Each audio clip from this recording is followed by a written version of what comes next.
Kualitas baik buruknya birokrasi suatu negara sangat dipengaruhi oleh kualitas kepegawaian negaranya. Sesuai dengan visi 2045, menurut Kementerian PPN atau Bappenas, terdapat dua pilar utama yang dapat menjadi arahan untuk mewujudkan birokrasi kelas dunia, yaitu pembangunan sumber daya manusia yang berkualitas, serta penyederhanaan birokrasi untuk mendukung dan menciptakan iklim investasi yang baik. Pelaksanaan Smart ASN ada sebagai upaya menghadapi era disrupsi dan revolusi industri 4.0. Pemerintah melalui Kementerian Pendayagunaan Aparatur Negara dan Reformasi Birokrasi atau Men-PAN-RB menerapkan Human Capital Management Strategy sebagai salah satu jalan utama untuk mengoptimalisasikan pengembangan ASN demi terciptanya birokrasi kelas dunia.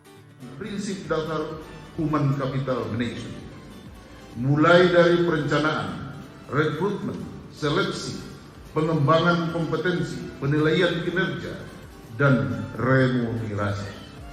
Pengembangan kompetensi pegawai di Kementerian PUPR terdiri atas pendidikan, pelatihan, magang, mentoring, dan coaching. Dalam video best practice ini, topik yang diangkat difokuskan pada pendidikan.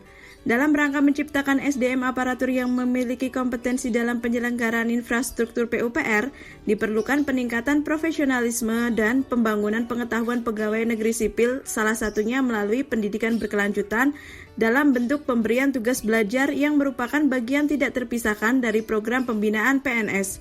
Pemberian tugas belajar untuk menghasilkan SDM yang berkualitas merupakan salah satu upaya untuk mendukung smart governance. Pengembangan kompetensi pendidikan di Kementerian PUPR melalui penyelenggaraan mandiri Politeknik PU sebagai berikut.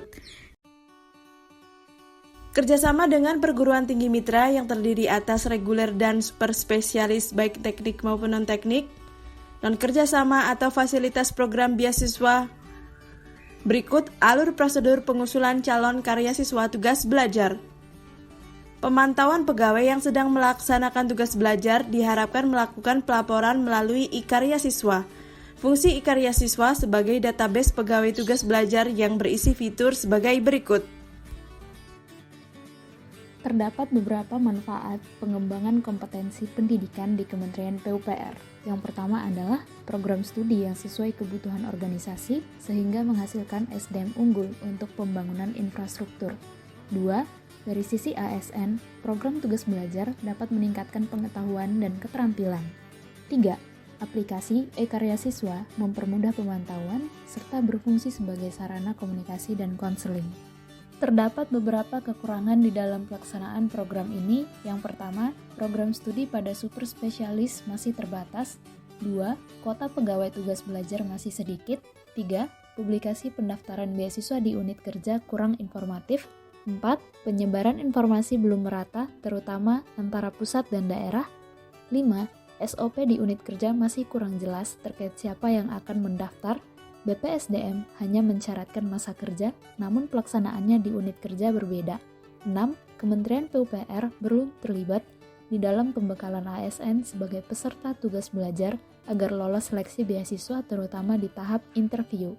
Kementerian PUPR masih hanya sebatas menyediakan jalur untuk mendaftar beasiswa.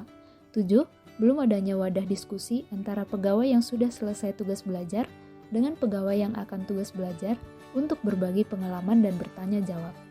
Rekomendasi solusi. 1. Penambahan program studi untuk program super spesialis melalui peningkatan kerjasama dengan PTN. 2. Penambahan kuota pegawai tugas belajar. 3. Peningkatan kualitas publikasi pendaftaran beasiswa agar lebih informatif dan menjangkau seluruh pihak dengan memanfaatkan media sosial. 4. BPSDM dan unit kerja diharapkan dapat membuat SOP yang jelas, objektif, dan transparan terkait siapa yang akan diajukan untuk mendaftar beasiswa. 5. Pengadaan pembekalan atau sharing session kepada calon peserta tugas belajar agar lolos seleksi terutama tahap interview. 6. Pembuatan ruang diskusi yang dapat diakses pegawai yang sudah selesai tugas belajar dengan pegawai yang akan tugas belajar. Ruang ini dapat ditambahkan pada e-karya siswa. Kesimpulan. Kementerian PUPR sudah memfasilitasi pengembangan kompetensi khususnya pada pendidikan dengan baik dengan publikasi informasi yang informatif dan merata, penambahan fasilitas pembekalan, perluasan program studi super spesialis yang dapat diambil, dan penambahan kuota pegawai tugas belajar diharapkan dapat mengoptimalkan pengembangan kompetensi pendidikan di Kementerian PUPR sehingga didapatkan SDM yang berkualitas sebagai upaya mendukung smart governance.